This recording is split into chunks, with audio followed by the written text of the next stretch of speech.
this crowded space, searching for my place in the human me, my trace, my quest for a friendly face. I just wanna fit in, find somewhere I belong, feel accepted, come on in. Human me, find my song. Lost in contemplation, world of isolation. In the human me, my station, hopes for an invitation.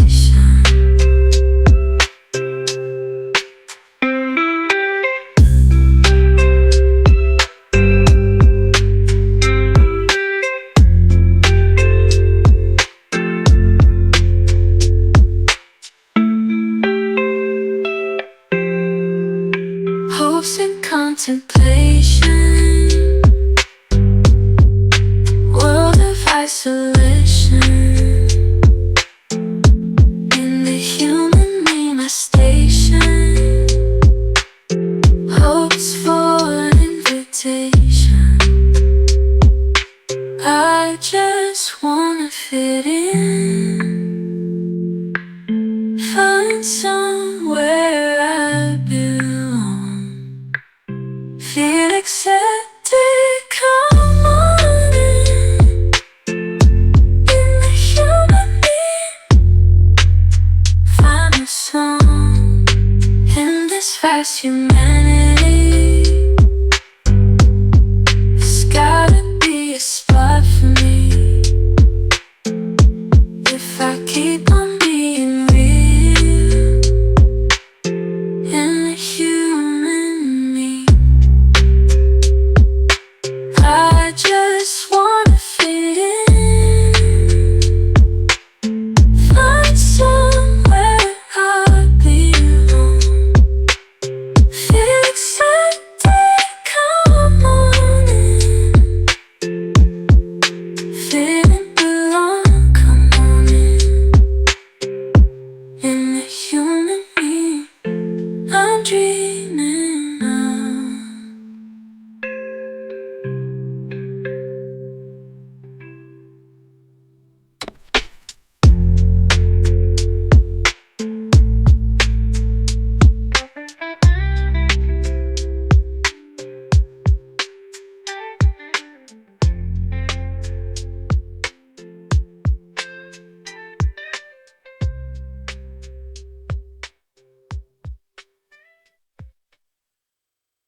Welcome to the Human Meme Podcast.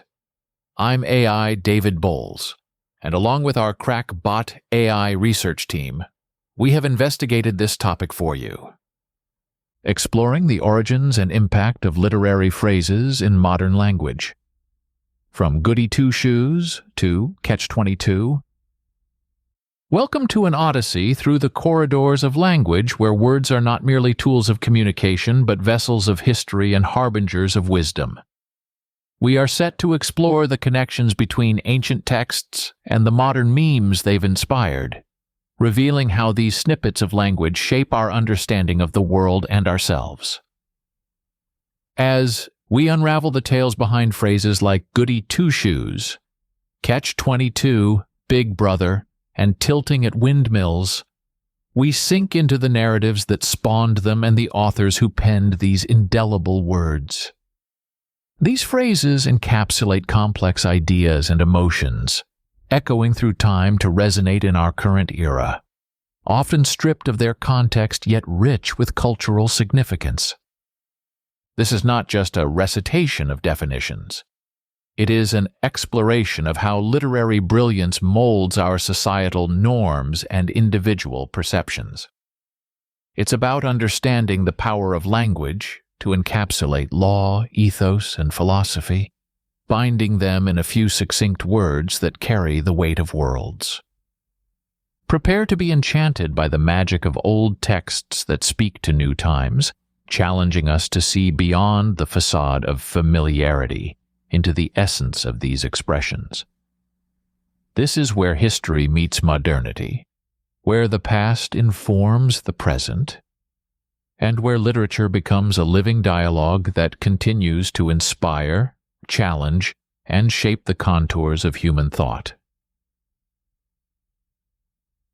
Goody Two-Shoes originated from a children's story published in 1765, titled The History of Little Goody Two-Shoes, often attributed to Oliver Goldsmith, though his authorship isn't definitively proven. The tale is about an orphan girl named Marjorie Meanwell, who goes through life with only one shoe. When she receives a pair of shoes as a gift, her joy is so immense that she tells everyone she meets about her two shoes. This character's virtue and relentless optimism, despite her hardships, are central to her identity, and thus Goody Two-Shoes became a moniker for anyone excessively virtuous or naively optimistic.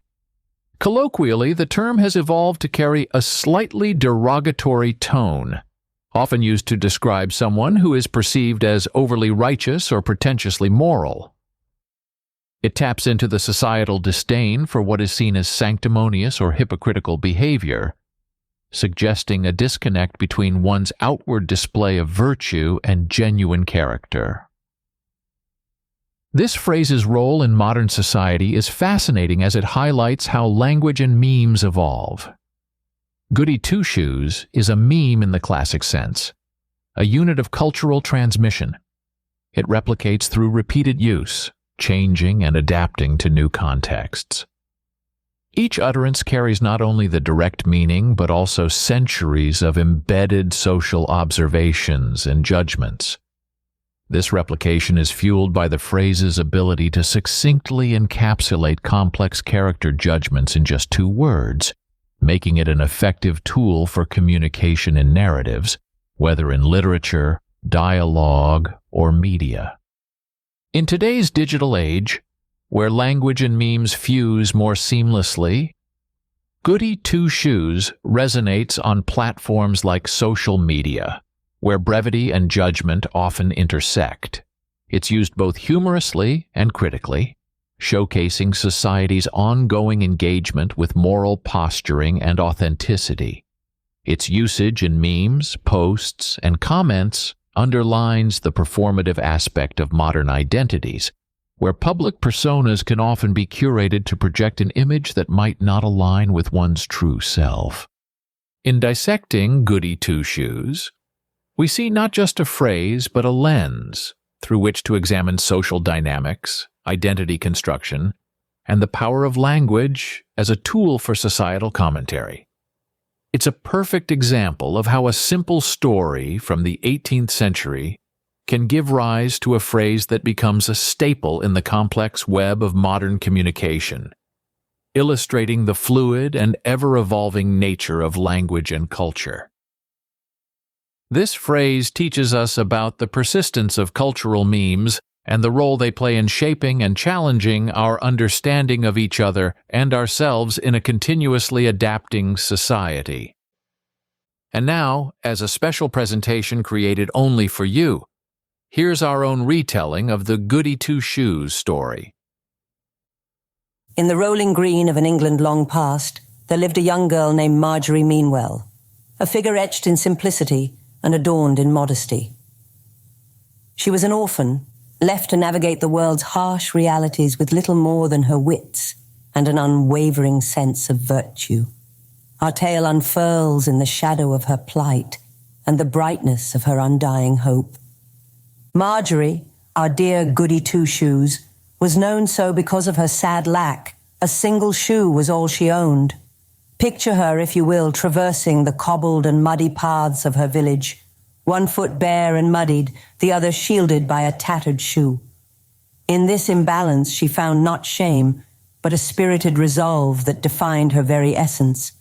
The village whispered of her predicaments, some with pity, others with scorn. Yet Marjorie greeted each dawn with a smile that belied her scant fortunes. Her life took a turn one miraculous day when a benevolent gentleman, moved by the tales of her character and resilience, gifted her a pair of shoes. Yes, 2 shoes, whole and new. Marjorie's joy was uncontained. She danced and pranced around the village, exclaiming to all who would hear, "2 shoes! Look, I have 2 shoes!" Her delight was infectious, her gratitude overwhelming. But Marjorie was not to be merely a recipient of kindness, she was to become its very harbinger. Elevated not just in footwear but in spirit, she dedicated herself to the education and betterment of her fellow villagers. She taught the children, tended to the sick, and uplifted the downtrodden. Marjorie became a beacon of hope and a testament to the virtues of kindness, resilience, and morality. Yet, as is the way of the world, her unabashed goodness drew not just admiration but envy and ridicule. Some sneered, calling her Goody Two-Shoes, mocking her for her moral fervor and her once destitute state. But Marjorie, ever steadfast, wielded her moniker not as a shield, but as a badge of honor. Our story, dramatic in its simplicity and meaningful in its message, speaks to the enduring struggle between goodness and cynicism, between the purity of intent and the poison of ridicule. Marjorie Meanwell, our Goody Two-Shoes, stands immortalized not just in children's literature but in the annals of cultural memetics, reminding us that the essence of true virtue lies not in how it is received by the world, but in the purity of its expression and the actions that follow. Thus the tale of little Goody Two-Shoes transcends time, a parable as resonant in the candlelit past as it is in our electric present, a story of how innocence, when armored by conviction, can walk confidently amidst the trials of life. Each step a testament to the enduring power of goodness in a world that often forgets its worth. Okay then. Fun story, right? So now, let's wander deeper into the fascinating forest where literature and language intertwine, breathing life into phrases that ripple through time, becoming part of our everyday vernacular. These phrases, often crystallized into memes or sayings, carry with them the weight of their original narratives, yet they often pass through our lips with little thought to their origins or the depth of their literary roots. Consider the phrase Catch-22, originating from Joseph Heller's 1961 novel of the same name. This term, now ubiquitous, captures the essence of an absurd no-win situation. Heller's narrative, set during World War II, presents a rule concerning bomber pilots. The only way they can be excused from flying dangerous missions is to declare insanity. But declaring insanity to avoid flying proves one's rationality and thus disqualifies the declaration. This paradox encapsulates the modern use of Catch-22 to describe situations where the solution to a problem is rendered impossible by the very conditions of the problem. This literary gem has seeped into legal, political, and social discussions, illustrating how a novel's concept can frame our understanding of real-world dilemmas. Moving from the bewildering to the ominous, we find Big Brother, a term from George Orwell's dystopian masterpiece, 1984. In the novel, Big Brother is the face of an oppressive government that surveils every aspect of personal life, enforcing total control under the guise of protection. Today, Big Brother is used to critique invasive surveillance and overreach by authorities, highlighting concerns about privacy and freedom. Orwell's creation warns us of the perils of unchecked power and the erosion of personal liberties, themes increasingly relevant in our digital age of data collection and surveillance technologies. Then there's the whimsical tilting at windmills from Miguel de Cervantes' Don Quixote. This phrase describes actions taken against imaginary enemies or fighting feudal battles, much like the deluded Knight Quixote attacking windmills under the belief that they are ferocious giants. As a meme, it captures the human propensity to engage in conflicts based on misperceptions or to undertake crusades against non-existent threats. The image of Don Quixote, lance in hand, charging at a windmill is both tragic and comic, a potent symbol of human folly and the persistence of misguided valor. As we close today, we find ourselves not just more informed, but astutely connected to the pulsing heart of human expression.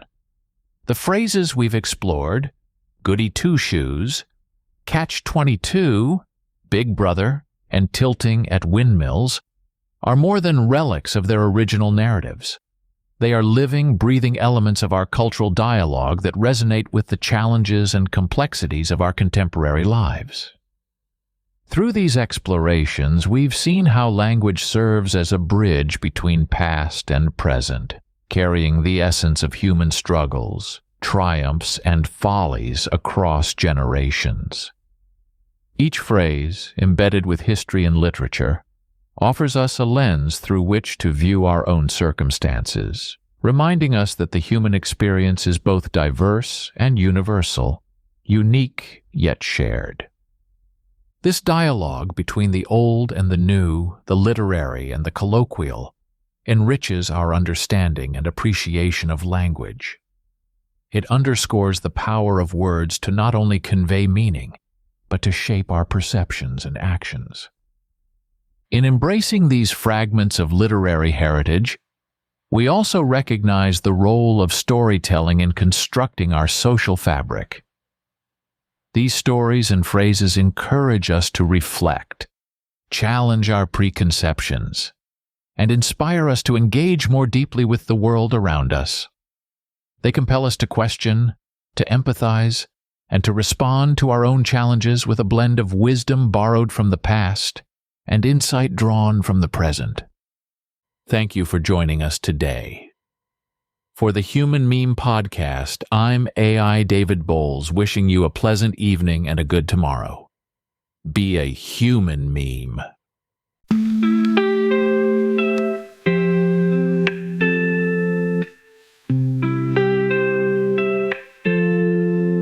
Drifting through this crowded space, searching for my place. In the human meme I trace my quest for a friendly face. I just wanna fit in, find somewhere I belong, feel accepted, come on in. Human meme, find my song. Lost in contemplation, world of isolation. In the human meme I station, hopes for an invitation.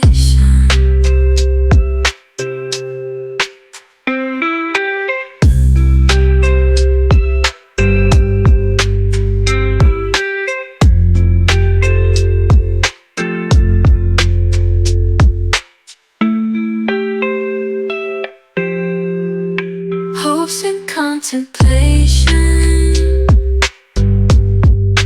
world of isolation.